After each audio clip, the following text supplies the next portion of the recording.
Hay un positivismo tóxico de que tú tienes que estar bien, de que tú tienes que estar fuerte, de que tú vas a conquistar el mundo. Mira, contra, yo soy humana y en este momento estoy atravesando un proceso que me duele.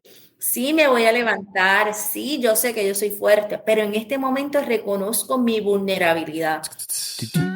Mi nombre es Cristóbal Colón y esto es Nos cambiaron los muñequitos. Nos cambiaron los muñequitos. Nos cambiaron los muñequitos. Nos cambiaron los muñequitos. Nos cambiaron Los muñequitos. Nos cambiaron los muñequitos. Esta temporada que nos ha tocado vivir nos ha trastocado en muchos aspectos. Salud física, las finanzas, nuestras interacciones sociales y familiares y hasta nuestra salud mental. Todo ha cambiado. Desde hacer compras, trabajar, comunicarnos, aprender, reunirnos y congregarnos y hasta la manera en que manejamos situaciones dolorosas y pérdidas. En mi caso, desde los comienzos del 2020 no ha sido fácil. Los sismos en Puerto Rico y la muerte de un cuñado en enero, el inicio del encerramiento pandémico en marzo, justo el fin de semana que fallece un gran amigo. Y por la incertidumbre y desconocimiento del COVID, ni siquiera pudimos hacer una despedida como acostumbramos. Y finalmente, la muerte de mi cuñada este pasado mes de junio 2021. Y creo que sin importar qué tan preparados creamos estar, siempre nos impacta, siempre nos deja huellas. Mientras editaba este episodio pude darme cuenta de que entre confesiones y anécdotas, la conversación que tuvimos era realmente necesaria para mí. Te presento a nuestra invitada de hoy. Mi nombre es Ana Milagros García, nacida y criada en el sector Cantagallo, en Guaynabo, y estudié mi bachillerato en psicología y mi maestría en consejería profesional con concentración en salud mental. Ana Milagros es consejera profesional en salud mental, Master Neurocoach y certificada en tanatología. La tanatología es una disciplina integral que aborda todo lo relacionado a la muerte, el duelo, las pérdidas y cómo poder manejarlas. En mi caso, constantemente busco entender, asimilar, superar todas las cosas que han pasado en esta temporada. Espero que esta conversación te pueda ayudar también a ti si estás lidiando con todo lo que nos ha traído este periodo de historia que nos ha tocado vivir. Este es el episodio número 174 y conversamos con Ana Milagros García. Ana Milagros, yo cuando veo tu resumen, vamos a decir así, o tu expediente, tu experiencia, veo como que estudiaste psicología y creo que escogiste muy bien porque veo que has seguido buscando especialidades relacionadas a la psicología, ¿verdad? ¿Cuándo en tu vida decidiste y cómo decidiste estudiar psicología? Mira, excelente pregunta. Fue un reto. Durante mi high school, mi orientadora me decía, que en ese momento era orientadora, hoy día son consejeros profesionales, me decía, tú eres muy buena en el campo del trabajo social. Yo, no, yo no sirvo para el trabajo social, yo me voy por el área de la psicología. Y siempre me llamaba la atención el por qué el ser humano se comporta como se comporta. Y ese fue el deseo por estudiar la psicología. Sin embargo, mi meta no era ser psicóloga, mi meta era ser abogada. Ok. ¿Esa era una meta que se abandonó o todavía está por ahí en tu mente? No, eso se abandonó. Yo me fui a hacer un internado en un lugar exclusivo de Puerto Rico. Ok, Y yo dije, wow, si este es aquí así como es, yo no quiero saber de las leyes. En ok. ese entonces yo no conocía de las ramas, de las distintas fases que tiene Ujú, la abogacía. ok. Por eso llego a la consejería en salud mental. ¿Y por qué no escogiste, qué no te atrajo del trabajo social? Mira, no sé por qué siempre lo veía menos. Ok, Y hoy día yo digo, ¿por qué yo no estudié trabajo social? Porque yo no le hice caso a mi consejera. Y me arrepiento mil veces de no haberle hecho caso porque yo hubiera sido una excelente trabajadora social. ok, Sin embargo, las diversas creencias me llevaron a desprestigiar la profesión. Yo ok. digo, hoy día digo, contra, lo hubiera estudiado. No, yo te pregunto porque mi hija, bueno, primero yo estudié ingeniería y yo siempre tenía en mi mente en una esquina que yo quería estudiar psicología. Y siempre estaba en mis planes, pero después eventualmente como que lo descarté. Y mi hija, pues, cuando se gradúa de escuela superior, eh, pasó lo mismo. Ella quería estudiar trabajo social y yo le decía, ¿por qué no estudias psicología? Dentro de mí, yo tenía siempre esa percepción, ¿verdad? De que la psicología era tal vez más o mejor.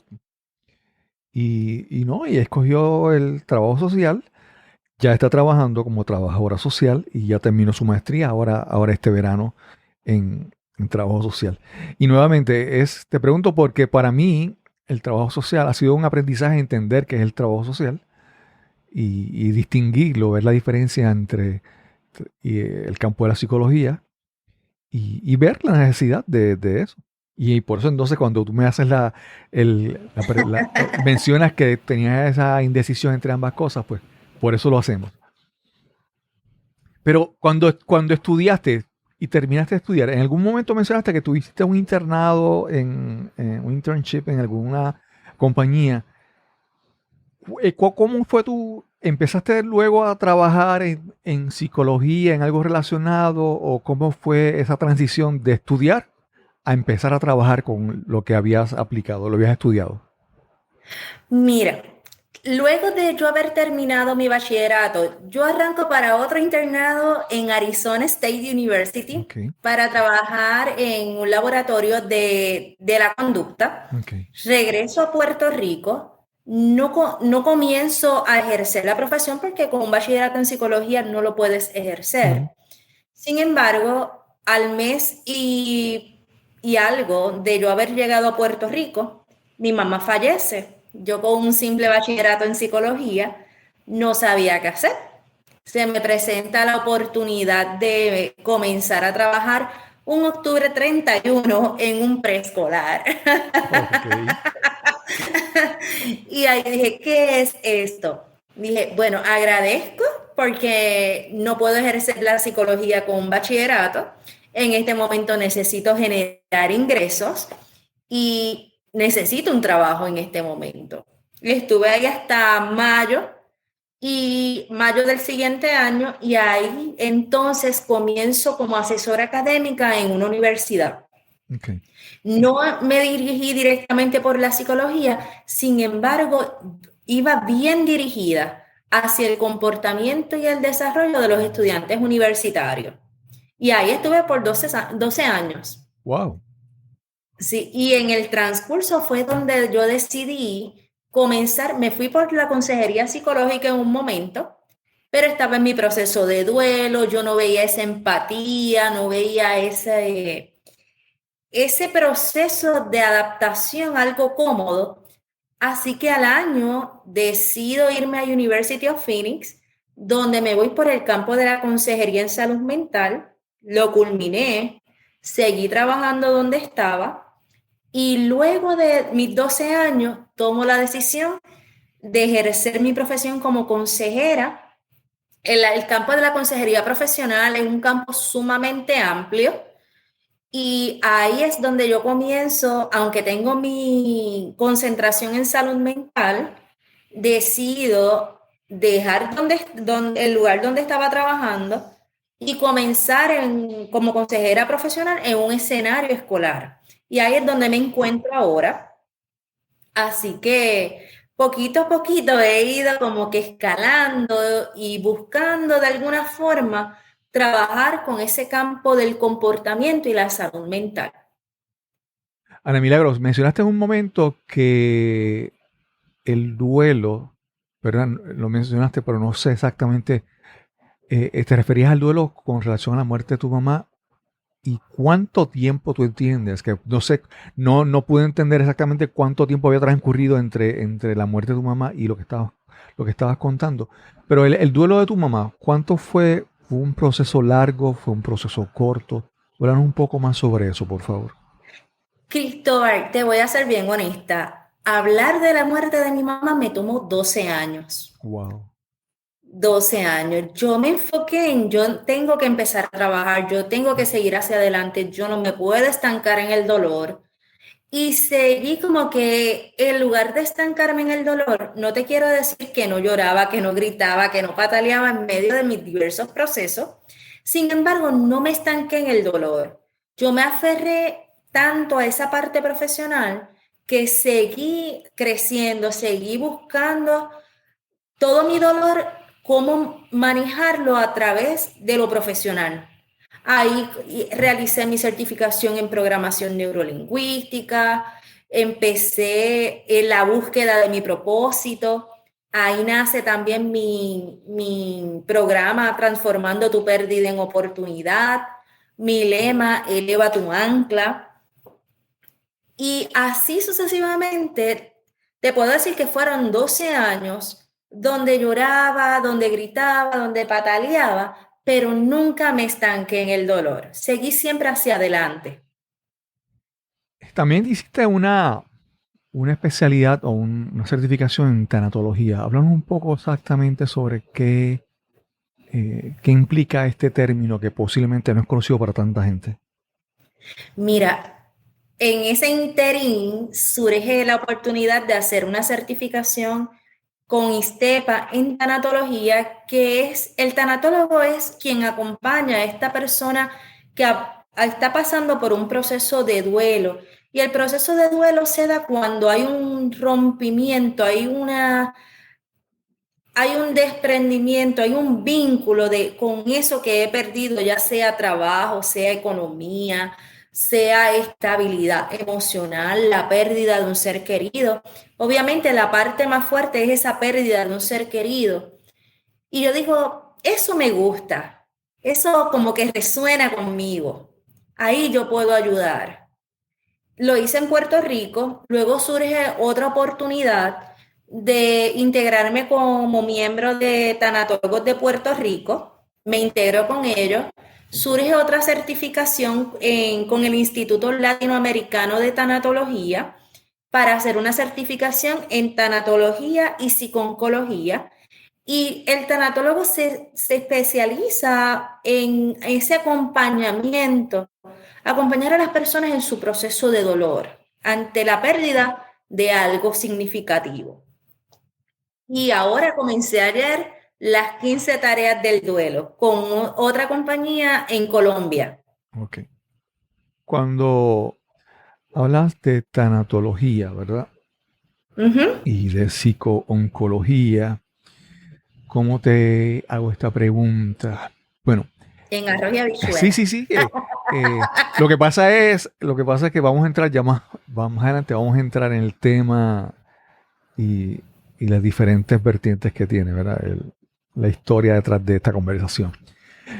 Pero cuando trabajas en tanatología, ¿en qué sujeto o en qué sujetos te enfocas? ¿En qué individuos? ¿En qué roles? Por ejemplo, en tanatología te especializas o trabajas más con las personas que están acercándose al proceso de morir. Lo mismo con psicooncología. O trabajas con familiares. ¿Con quién trabajas más? O si trabajas con más de uno, ¿qué diferencia hay entre el manejo? No quiero decir esa palabra tan ruda, ¿verdad? En la forma en que ayudas a cada persona, a cada rol, a cada persona en este proceso. Mira, la experiencia que más he tenido, en este momento yo estoy más en lo que es psicoeducación, educando sobre el tema del proceso del duelo. Sí, en mi caminar he trabajado con personas que han perdido hijos, personas que han perdido madres. He tenido estudiantes que han perdido abuelitas, adolescentes, o sea, que ellos son adolescentes. Y el manejo es bien distinto entre la madre que ha perdido un hijo versus quien ha perdido una madre versus una niña que ha perdido a su abuelita. ¿Cómo se maneja? Escuchando, escuchando el dolor detrás de esa conversación, acompañando. En este proceso de la tanatología es bien importante saber escuchar y conocer en qué etapa se encuentra esa persona de su duelo. ¿Ha sido un duelo reciente? ¿Ha sido un duelo prolongado?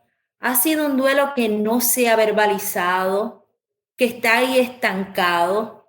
¿Es un duelo que se está manifestando a través de las diversas condiciones en el cuerpo? Aquí lo más importante es poder escuchar el dolor detrás de lo que se está hablando. Y el acompañamiento es eso, acompañar ya sea con un abrazo, ya sea con la escucha activa, ya sea con palabras de aliento. Todo va a ir de acuerdo a la necesidad que tenga la persona en ese momento. Claro, claro. Hay algo que también te quería decir con relación a eso, y es que, por ejemplo, nuevamente continuando con la historia del duelo, esta temporada, ¿verdad? Este año, más de año y medio que hemos vivido, este periodo de pandemia, ha sido difícil para todo el mundo, pero te iba a decir, por ejemplo, con relación a de cómo el duelo es diferente para varias personas y cómo el proceso de duelo afecta de una manera diferente también. Por ejemplo, te voy a dar el ejemplo de que a mí, en enero del año pasado, 2020, fallece el hermano de mi esposa. Comienza la pandemia el 18 de marzo, más o menos, o 13 de marzo, algo así. Ese fin de semana fallece uno de mis mejores amigos y no pudimos ni siquiera enterrarlo, porque comenzaba la pandemia, comenzaba el encierro y todo era desconocimiento y miedo sobre el COVID.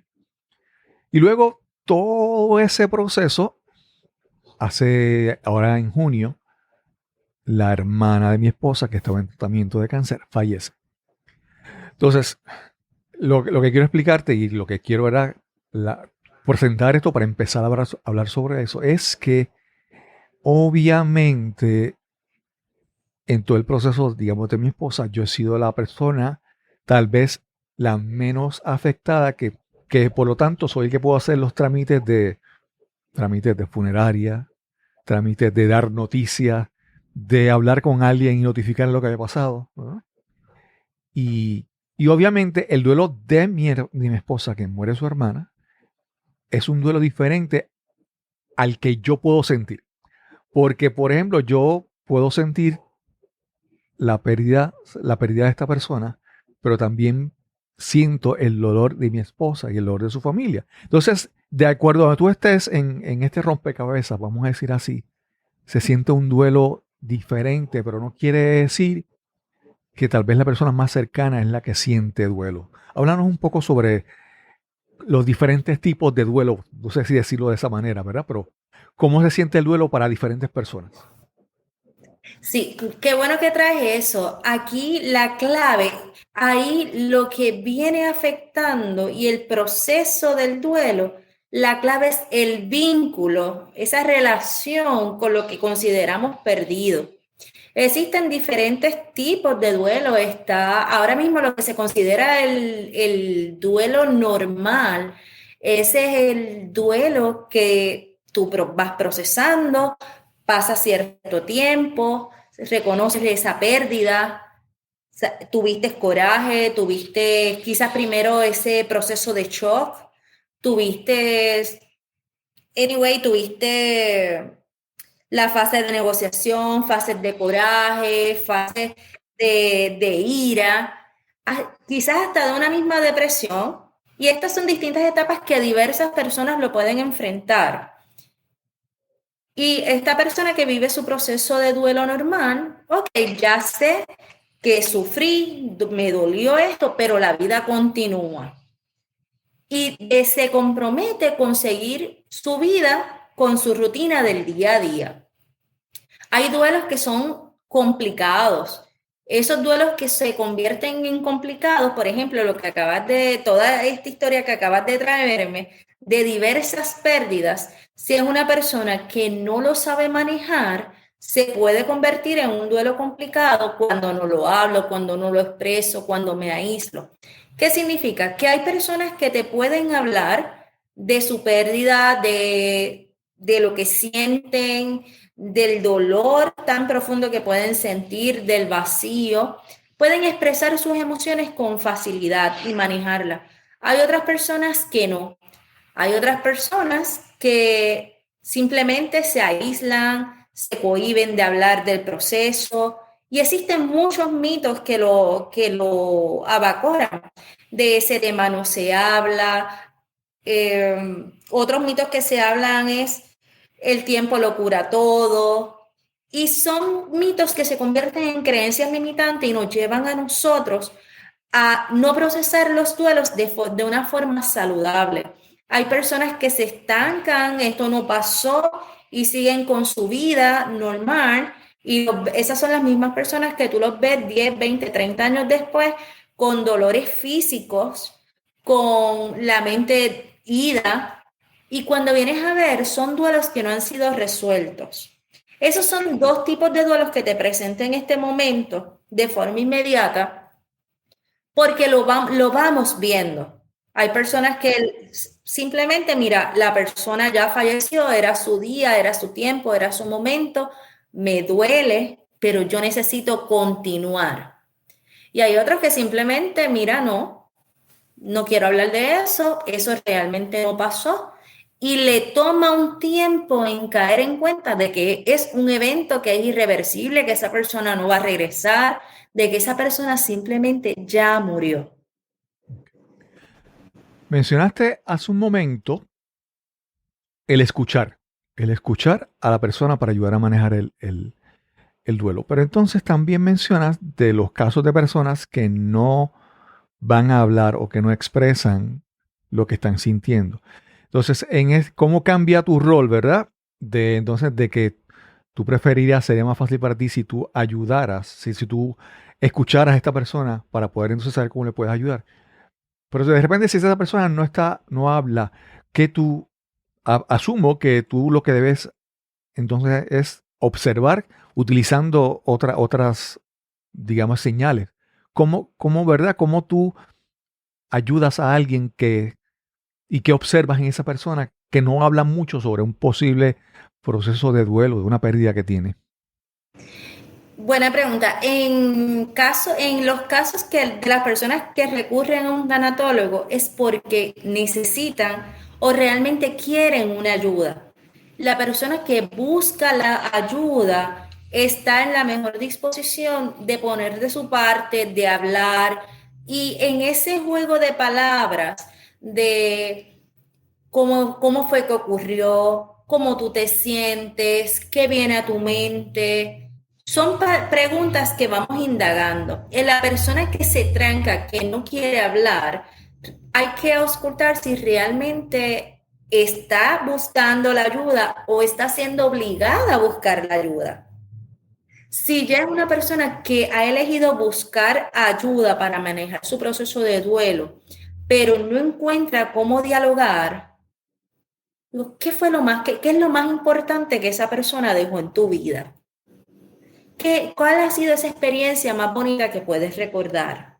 Y esa es una forma en preguntas abiertas que puedes hacer para abrir esa conversación. Eso es en caso de que una persona realmente quiere la ayuda, pero no sabe cómo empezar a hablar. Y dos cosas bien importantes en este proceso de duelo es darse tiempo y darse permiso, que son cosas que no se hablan. Hay personas que creen, mira, fulanito se murió, lo enterramos y ya mañana no ha pasado aquí nada. No, date tiempo, realmente date tiempo de procesar lo que estás viviendo. Date ese espacio y ese permiso para reconocer tus emociones en este momento, en tiempo presente, aquí y ahora. Cristóbal, y sabes que también tenemos casos como los que me presentaste. Una misma persona enfrentando múltiples procesos de pérdidas. Y ahí a veces realmente es bien difícil. Simplemente el decirle estoy aquí para ti a esa persona va a ser mucho, va a ser de mucho bien.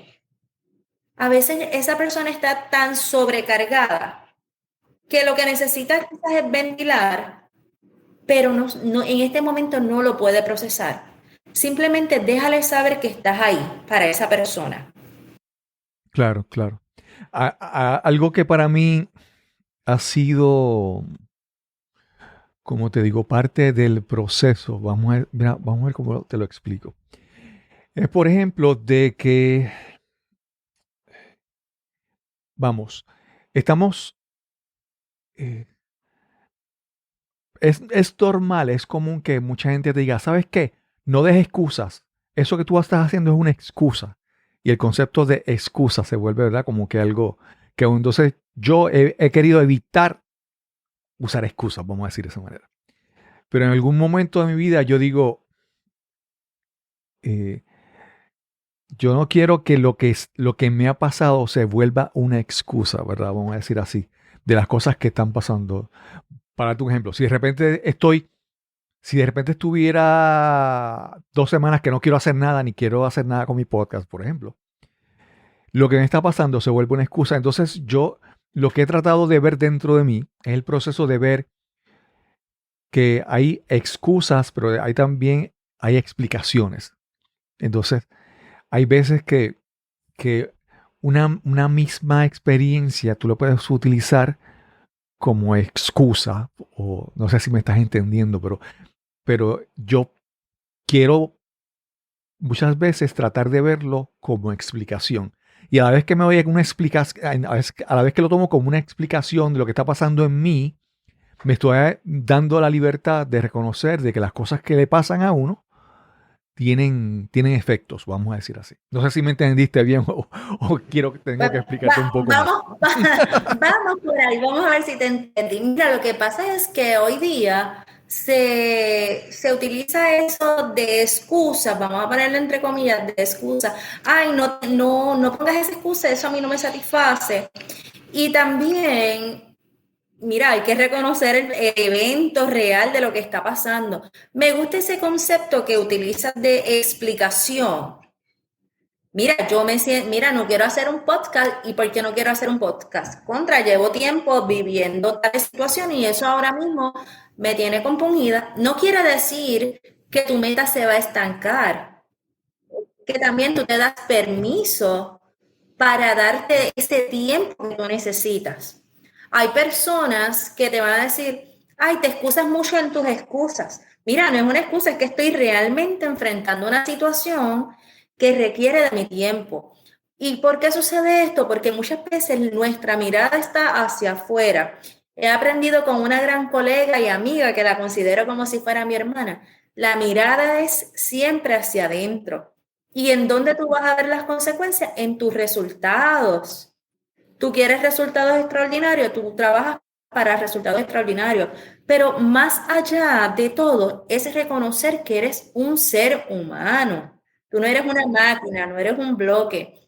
Y mira, se vale sentirnos tristes, se vale sentirnos agotados, se vale sentir que no queremos hacer nada, que queremos estar acostados, que queremos estar dormir todo un día. La clave importante aquí es no estancarnos en ese estado. Claro. Yo te menciono, sí, te menciono las explicaciones y excusas porque de repente a veces podemos mirar atrás y ver tantas cosas que nos han dicho durante toda nuestra vida sobre cómo enfrentar el duelo o sobre cómo expresar las emociones. Por ejemplo, a los niños le dicen, los niños no lloran, eso, usted es hombrecito, venga para adelante. O incluso incluso desde cuando tú, por ejemplo, hay en una situación donde alguien muere, hay gente que te va y te dice, no, para adelante, tú eres fuerte, tú vas a echar esto para adelante. A veces los mensajes que nos están diciendo, como que tenemos que ser un poco selectivos en qué entra a nosotros, porque aun cuando queremos sanar y todo, pero no podemos pretender ser tan fuertes, ¿verdad? Y escuchar todo lo que la gente nos dice, no, eso pasará, o eso te va a olvidar, vamos para adelante. Entonces, es lo que te digo, excusas o explicaciones. De repente hay que entender como que, ¿sabes qué? Lo que dice esa persona, no, porque yo realmente lo que ha pasado para mí es fuerte. Entonces es como que darte permiso de sentirlo y a la misma vez mirar para adentro y hasta cierto punto cerrar un poco los oídos, porque hay gente que con la mejor intención del mundo, tienen buenas intenciones, pero hay gente que quisiera vernos tal vez, no, ya levantados y con ánimo y para adelante, pero realmente nosotros solo somos los que sabemos si realmente ya estamos sanos o estamos listos para dar otros pasos. Correcto, ahí es donde te menciono ahorita los mitos que hay sobre el duelo. Hay muchos mitos y uno de ellos, y eso se convierten en creencias que damos por cierto y se convierten en creencias limitantes. Y ahí a veces también entra lo que es el positivismo tóxico. Hay un positivismo tóxico de que tú tienes que estar bien, de que tú tienes que estar fuerte, de que tú vas a conquistar el mundo. Mira, yo soy humana y en este momento estoy atravesando un proceso que me duele. Claro. Sí me voy a levantar, sí, yo sé que yo soy fuerte, pero en este momento reconozco mi vulnerabilidad. Y es importante, como tú bien dices, cerrar a veces eso, yo digo, mosquitos emocionales que nos llevan como que a sacar lo peor de nosotros, porque a mí una de las cosas que me decían cuando la muerte de mi mamá, ay, no te preocupes, ahora tú tienes un angelito en el cielo. Y eso a mí era como que un fuego que me subía de la planta de los pies hasta la cabeza. Y una vez yo le dije a la persona, es que yo no quiero a mi mamá en el cielo, yo quiero a mi mamá conmigo. Claro. Pero obviamente ahí hablo a quién, el dolor, porque estoy en pleno dolor. O sea, murió alguien significativo para mí. Igual en este tiempo de pandemia, tantas muertes que han habido, muertes inesperadas. Ahí que venga alguien, no, es que era su tiempo. Espérate, no, es que no se cuidó. No, es que no te preocupes, que el tiempo lo cura todo. No te preocupes, se te murió tu pareja. Tranquila, no es la única persona. En el camino vas a encontrar otras personas. Claro. Y son mitos que se han prolongado de generación en generación y es tiempo de romper con esos mitos. Sí. Es hora de. Ana Milagro, algo que a mí me pasa, y esto es como una confesión, vamos a decirlo así. Gracias por la confianza. Sí, es que uno tiene mira, yo creo que aparte, el primer paso es como que reconocer de dónde uno viene, ¿verdad? Todo lo que a uno le han estado diciendo toda la vida. Y te lo digo, para darte un ejemplo, puede ser que prendamos el televisor esta tarde, vemos las noticias y vemos que alguien le dispararon y murió en tal sitio. Y hay veces que y esto, a veces yo siento el impulso de decir, ¿sabes qué? Eso le pasó porque estaba en tal sitio o porque estaba en malos pasos. Y entonces a veces trato de que ese proceso lo reconozco en mi mente, pero no lo expreso, ¿verdad? Y entonces es reconocer de que muchas veces nosotros respondemos a muchas situaciones por muchos prejuicios, por muchas ideas que nos han metido en la cabeza, por muchas situaciones. Y a veces tenemos que como que pensar un poco, ver de dónde vienen las ideas que decimos, ¿verdad? Porque, por ejemplo, yo no estaba en ese lugar donde esa persona murió o no puedo estar o yo puedo decir, pero es que los padres no fueron efectivos criando a su hijo y murió por eso. ¿Entiendes? Es evitar caer siempre en el juicio porque pensamos que ese juicio es real pero cuando miramos hacia atrás, ese juicio que hacemos no es otra cosa que basado en todas las ideas que nos han metido en la cabeza, que posiblemente ni siquiera hemos pasado lista, ni siquiera hemos analizado qué está en nuestra cabeza, Correcto. ¿verdad? Y hay veces que simplemente lo mejor, muchas veces es como que, ok, eso me pasó por la mente, pero deja callarme y no expresarlo. Por lo menos el primer paso de muchas veces empezar a manejar todas esas ideas que tenemos en nuestra cabeza. No sé cómo lo ves. Sí, definitivo. En estos días precisamente estaba hablando con una persona y encontré un post que dice que es de Sócrates. Te voy a buscar lo que dice porque habla de 3 filtros que debemos de tener a la hora de comunicarnos. Y dice que el primer filtro es la verdad. ¿Estás absolutamente seguro de lo que vas a decir es cierto? Y ahí caemos en lo que tú estás diciendo. Conocer nuestra historia. Hay barbaridades que vamos repitiendo generaciones tras generaciones y realmente no tiene una base. Es porque mi tatarabuelo lo hizo, mi bisabuelo lo hizo, mi abuela lo dijo, también lo hizo, mi mamá. Y viene algo como de generación en generación. Es hora de romper con patrones generacionales que no construyen nada positivo a la humanidad. Claro. El segundo filtro dice la bondad. ¿Es algo bueno lo que se va a decir? Y el tercer filtro es la utilidad. ¿Será útil lo que va a decir, lo que se va a decir? Si lo que deseas decir no es cierto ni bueno e incluso no es útil, ¿para qué decirlo? Claro. Y eso me encantó y muy propio para esto mismo que estamos hablando, a la hora de tratar de dar consuelo, a la hora de tratar de acompañar a alguien en su proceso de dolor. Claro, claro. Yo, por ejemplo, para mí, en mi caso, mi niñez, yo me crié frente a un cementerio. Y las escenas de personas que llegaban y lloraban y gritaban ante el ataúd de un muerto antes de enterrarlo, eso era muy frecuente. Y entonces, la forma en que yo he vivido, vamos a decir, el concepto, lo que yo he formado del concepto de lo que es duelo, para mí ¿verdad? Es diferente a otras personas. Y entonces yo, con el paso del tiempo, por ejemplo, alguien muere en mi familia o un familiar, un amigo, yo simplemente yo sé, o para mí pienso que con el estar presente en ese lugar y llegar y dar un abrazo, para mí es suficiente. Para estar presente. Para mí también. Exacto, estar presente, escuchar, no hacer preguntas, ¿verdad?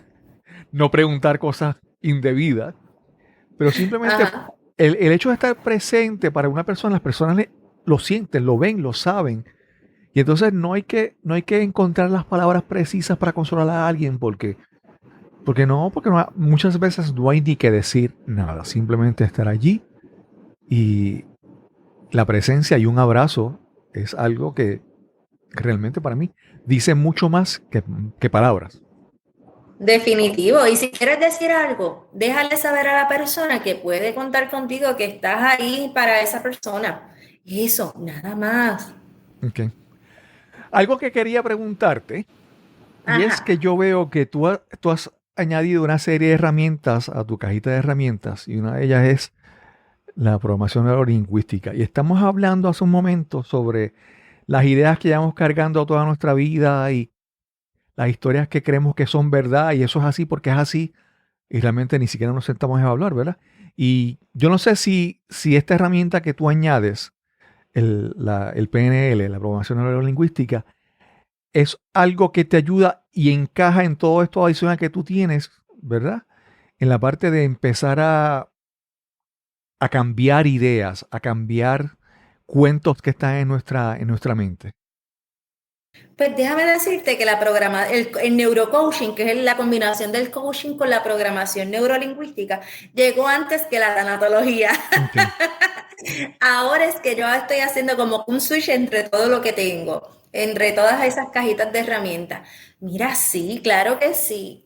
Muchas veces Sabemos que hacemos unas cosas, pero no sabemos por qué las hacemos. Decimos unas cosas, pero no sabemos por qué las decimos. Y a través de la programación neurolingüística es esa combinación de lo que hay en nuestra mente, esa programación de dónde vienen nuestras creencias, nuestras ideas, y esa congruencia entre lo que digo y lo que hago. Así que, ¿cómo me ayuda todo la programación neurolingüística en todo lo que hago? Bien, cuando estoy trabajando procesos de duelo, primero que todo, para ti, ¿qué es la muerte? Es llevar a la persona a hacerse consciente de sus creencias. Y muchas veces, si queremos resultados distintos, necesitamos hacer cosas distintas, no podemos hacer lo mismo. Así que si estamos trabajando con nuestro interior, con ese navegar hacia adentro, hacia mar profundo, yo le llamo a eso, entonces hacernos conscientes de cuáles son nuestras creencias, si son creencias limitantes o son creencias que nos potencian.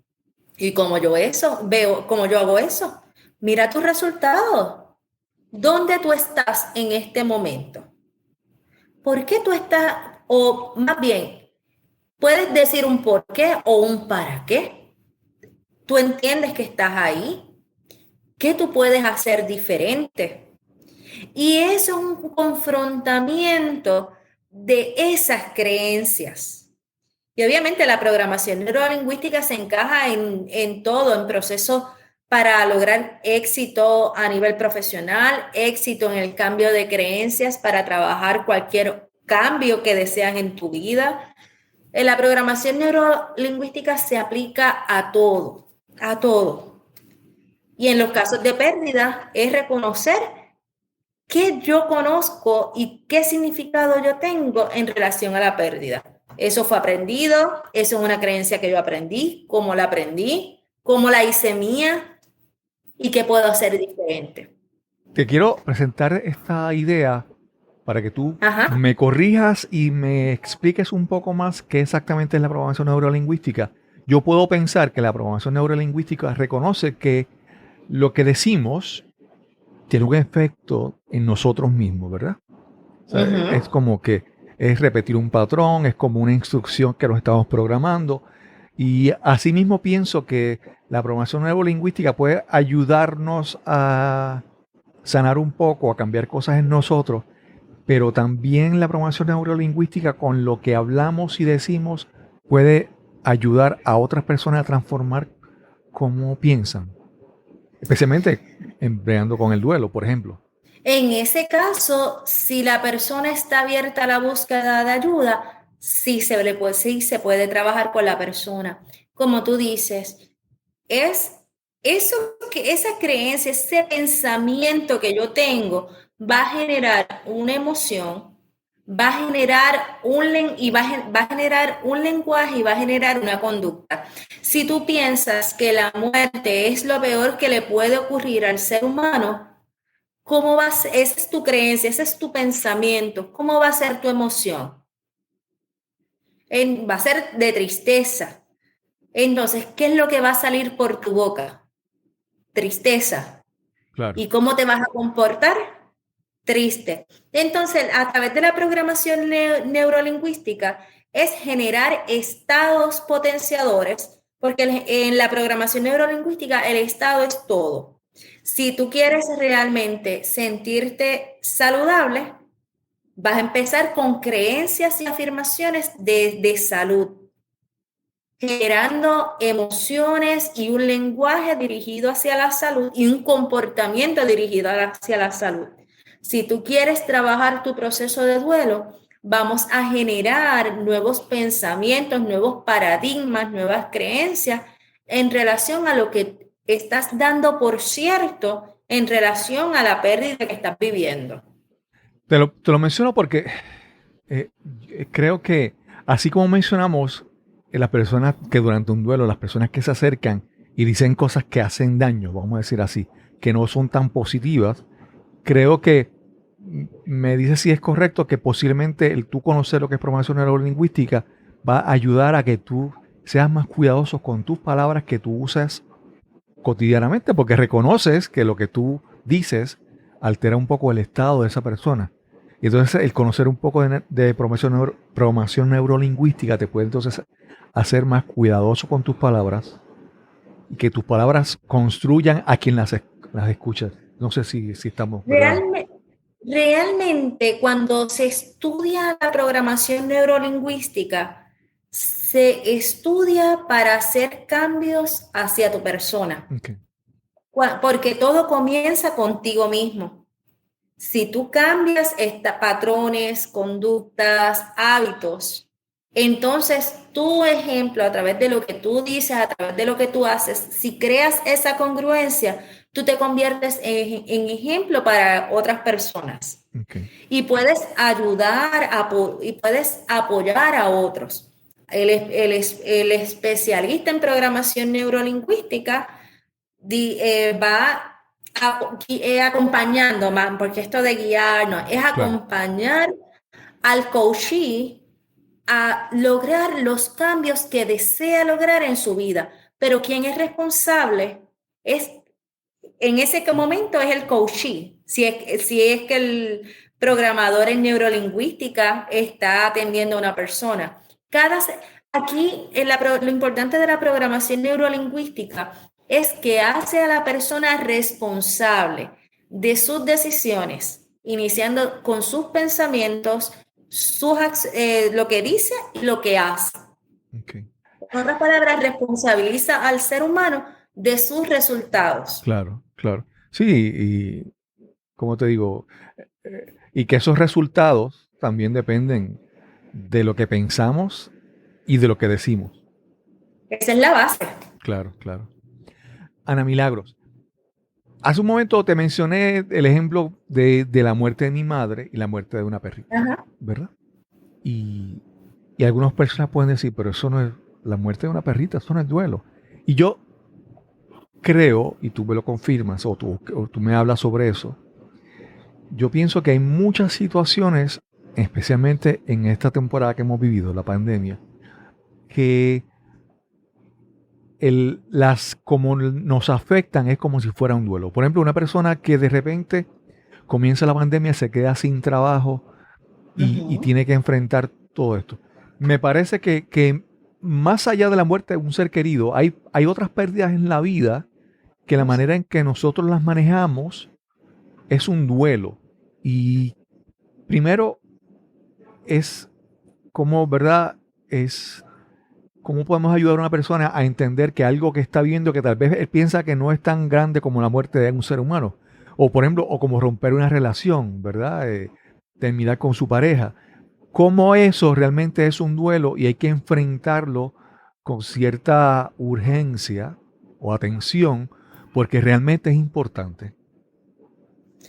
Definitivo. Mira, ahorita había hablado sobre la definición de duelo.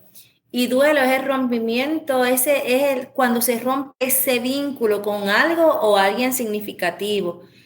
Cuando pierdes el trabajo, se afecta la economía, se afectan las finanzas del hogar, ¿verdad? Se van afectando ciertas cosas que vienen a generar en nosotros una carga emocional sumamente fuerte. Y muchas veces tenemos la creencia, ay, eso no es nada, pues hago otra cosa. Chévere, pero ¿qué es lo que vas a hacer? Claro. Es movernos a la acción. No es reconocer el evento que estoy viviendo. El haber perdido la casa, el haber perdido las finanzas, quizás el auto, perdiste tu hogar, perdiste una estabilidad emocional, estás enfrentando la ruptura con una pareja. Son eventos significativos en tu vida. Se necesita hablar y se habla de una pandemia, luego de esta pandemia, y es la pandemia de la salud mental y ya lo estamos viendo. Uh-huh. Y es urgente hacernos conscientes de la importancia y la relevancia que tiene el reconocer y trabajar con nuestra salud mental. Y estas situaciones son eventos que ocurren en nosotros y nos causa dolor. Por eso es que hay un duelo, hay un rompimiento de un vínculo importante. En el trabajo se afectó el trabajo, se afectaron ciertas cosas Quizás tuviste que dejar de pagar el agua, no pudiste hacer compras, no pudiste pagar el carro, y eso alteró la dinámica familiar, o si eres una persona sola, se rompe ese vínculo, ¿verdad? Esa estabilidad emocional. Y se ve como un duelo porque se enfrenta lo mismo. Cuando ocurre, estás en un estado de shock. No lo puedes creer, realmente me quedé sin trabajo, realmente yo estoy viviendo esto. Esto realmente, no, esto es una pesadilla. Y estamos en ese proceso de si es real o no es real. Llega un proceso donde tenemos coraje, donde enfrentamos coraje con la vida, con el patrono, con los compañeros, con la situación que estamos viviendo, con el gobierno, en fin. Luego empezamos como un proceso de negociación con nosotros mismos, que esto también se ve en todo proceso de pérdida. Y se ve, espérate, pero si yo hablo con mi jefe, a lo mejor me pueden considerar. Pero si yo voy a donde el vecino, quizás me puede dar la mano. Y empezamos como un proceso de negociación. Es posible que en ese transcurso, si no lo trabajas, ocurre una fase de depresión. Y en esa fase de depresión, si ocurre la depresión química, obviamente, pues hay un desnivel a nivel de los neurotransmisores. Y ahí es donde se compromete más nuestra salud mental, nuestra salud emocional, y necesitamos, si nuestra autoestima se está viendo afectada, donde ya no podemos ver las cosas claras, estamos quizás con ideas suicidas, intentos quizás homicidas, estamos negociando con eso, es hora entonces de recurrir a un experto. Otra cosa que puede pasar es que acepto que estoy viviendo lo que estoy viviendo, decido buscar la ayuda. Hay personas que pierden sus trabajos y dicen, pues yo voy a emprender ahora mi negocio. Y comienzan ese nuevo proceso, ese nuevo caminar.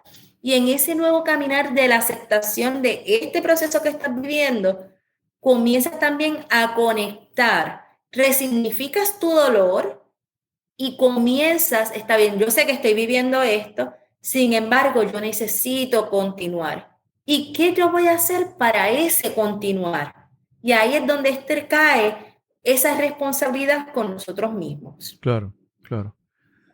Ana Milagros, yo creo que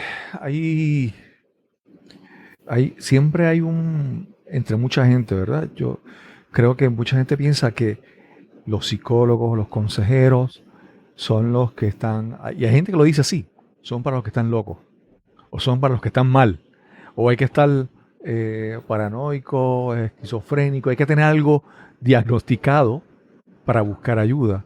Y yo me da la impresión de que muchas veces muchas personas por ese deseo de decir que son fuertes, lo que estamos hablando de estas ideas, ¿verdad? Los mitos. Sí, de que a mí no me hace falta, de que yo a veces creo que esos mitos que nos decimos, pues pueden hacer que no busquemos ayuda a tiempo para resolver algo que puede ser más sencillo, más simple, y lo dejamos que se complique hasta el punto que tal vez sí ya sea, como mencionaste, tal vez una depresión ya química, diagnosticada, y hay que medicar a esa persona. Muchas veces tal vez buscar ayuda a tiempo, reconocer que necesitamos ayuda, ¿verdad? Aun cuando no, aunque entender que no hay que estar loco, como dice mucha gente, para buscar consejería, para buscar ayuda. Definitivo, mira, eso es tan importante que hasta la misma Organización de la Salud, la Organización Mundial de la Salud te dice que sin salud mental no hay salud. Claro. A ese nivel. Y es importante romper ese estereotipo de quienes van a ayuda psicológica o quien busca de un consejero profesional o de un tanatólogo, es porque está loco, pero yo no estoy en la disposición. No, quien busca la ayuda es porque realmente está reconociendo que necesita un apoyo en este momento de su vida, y eso es ser responsable con tu autocuidado, para poder ver las cosas con mayor claridad, conectar con herramientas, conectar con estrategia, buscar alternativas. Y es hora de decir, mira, yo necesito ayuda. Pues busca esa red de apoyo que tú necesitas para que comiences a tener esa estabilidad emocional y lograr todo lo que tú deseas. Claro, claro. Ana Milagros, hay un proyecto que tú tienes que se llama, déjame ver si lo escribí bien, Transformando tu pérdida en tranquilidad. En oportunidad. En oportunidad. Háblanos un poco más sobre ese proyecto, por favor. Mira, ese proyecto nace, ay, ¿cómo te digo? Ese proyecto nace yo habiendo perdido mi propósito de vida a ese nivel. Tuve lo de la muerte de mi mamá, yo comienzo a hablar de todo esto luego de 12 años y primero te voy a decir cómo es que nace, porque yo decía, hay tanta gente sin ningún título haciendo cosas. Ana Milagros, ¿dónde tú estás parada? Ahí es donde primero nace Eleva tu ancla, detrás de los miedos. Luego voy a una reunión con una amiga, coach, y me hace la pregunta, ¿cuál es tu nicho? Esa pregunta yo siempre le había oído. Y a ella en ese momento digo, Ana Milagros, ¿qué tú le vas a decir a esta persona? ¿Cuál es tu nicho? Y yo por salir del paso le digo, pues yo quiero trabajar la soledad en los jóvenes. Mira, para mí no pagaba, mira, ni una mosca por el frente mío que conectara con ese tema. Y después otra amiga me dice, ¿qué te pasa? Te veo medio frustrada. Digo, es que me hicieron esta pregunta y esta pregunta yo la he oído por mucho tiempo. Me dice, vamos a conectar con tu propósito. Y empezamos a hacer un ejercicio y me dice, pero es que tú no ves que todo lo que te rodea son pérdidas. Digo, ay, ahora yo a trabajar pérdidas. Yo eso es de lo menos que yo quiero trabajar. Y en ese caminar, yo dije, bueno, en esa negociación con Dios, dijo, si tú quieres que yo trabaje el tema de pérdidas, no puede ser para que la gente siga llorando o para que la gente llore más. Claro. Y ahí es donde nace transformando tu pérdida en oportunidad. Y lo que busca es que llevar esperanza y consuelo a cada persona que enfrenta un proceso de pérdida, cualquier tipo de pérdida, ponle el nombre que tú quieras. Y es que las personas puedan ver más allá de su proceso de pérdida, que esa pérdida detrás de todo ese dolor, tú lo puedes transformar en oportunidad.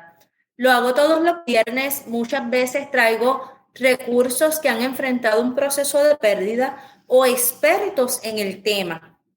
Cuando son personas que han vivido su pérdida, es el evento que es dialogar sobre el evento o que vivió y cómo transformaron esa pérdida en una oportunidad. Muchos han creado libros, otros dan talleres, otros están creando sus grupos de apoyo. Y ahí ves, caramba, si esta persona pudo, ¿por qué yo no voy a poder? Claro que también yo puedo. Claro. Y por otra parte, cuando traigo expertos, los traigo ya sean psicólogos, consejeros o especialistas en el tema de la tanatología, donde entonces buscamos esa parte de educar sobre los procesos de duelo, sobre las etapas, cómo se manifiestan, cómo trabajarlas, en fin. Y ese es mi propósito, crear conciencia y llevar esperanza, que con la muerte y con los diversos tipos de pérdidas no se acaba la vida. Puedes transformar ese proceso en una oportunidad. Ana Milagros, si alguien quiere saber un poco más sobre ti o sobre tu proyecto, Transformando tu pérdida en oportunidad, ¿dónde te pueden conseguir? ¿Dónde se dan estos encuentros que mencionaste todos los viernes? Bueno, si las personas que estoy entrevistando están físicamente, busco algún lugar abierto. Si están en México o en Chile, como me ha pasado últimamente, lo hacemos a través de Zoom y pueden conseguir mi página a través de Facebook. Lo voy a decir suave. Ana Milagros, Mental Health and Neurocoaching. O también pueden en la barrita de search hacer el signo de arroba eleva tu ancla todo juntito y ahí la primera que le sale, esa soy yo. Ana Milagros Mental Health and Neurocoaching. Y le puede aparecer como ese @ eleva tu ancla y rapidito, aparece rapidito. También estoy en Instagram a través de Ana Milagros _neurocoach. Ana Milagros, gracias por esta conversación. Antes de que se diera la oportunidad de conversar, me parece que tenías algunas como que inquietudes sobre qué específicamente íbamos a tocar en esta conversación. Pero yo creo que se ha dado muy bien, porque yo creo que todas las herramientas que, como te mencioné, que tú tienes en tu cajita, son herramientas que primero que están como alineadas y se complementan, vamos a decirlo de esa manera. Y en este tiempo que estamos viviendo, en esta pandemia, creo que hay tanto que hablar, tanto que sanar de tantas cosas, que siempre una conversación como esta realmente a alguien le va a llegar, a alguien le va a hacer diferencia. Definitivo que sí, yo confío de que sí, y yo lo doy por hecho. Gracias, Ana Milagros. Gracias a ti por la oportunidad, Cristóbal. Quiero agradecer una vez más a Ana Milagros García por esta interesante y profunda conversación que tuvimos hoy para este episodio. Y solo me resta decirte que si disfrutaste de este episodio, por favor, compártelo en la plataforma de podcasting o en la red social donde lo hayas escuchado. Este podcast es completamente gratuito. El precio es que lo compartas y riegues la voz con tus amigos y seres queridos. Y sin más que añadir, nos encontraremos entonces en el próximo episodio de Nos cambiaron los muñequitos. Hasta la próxima.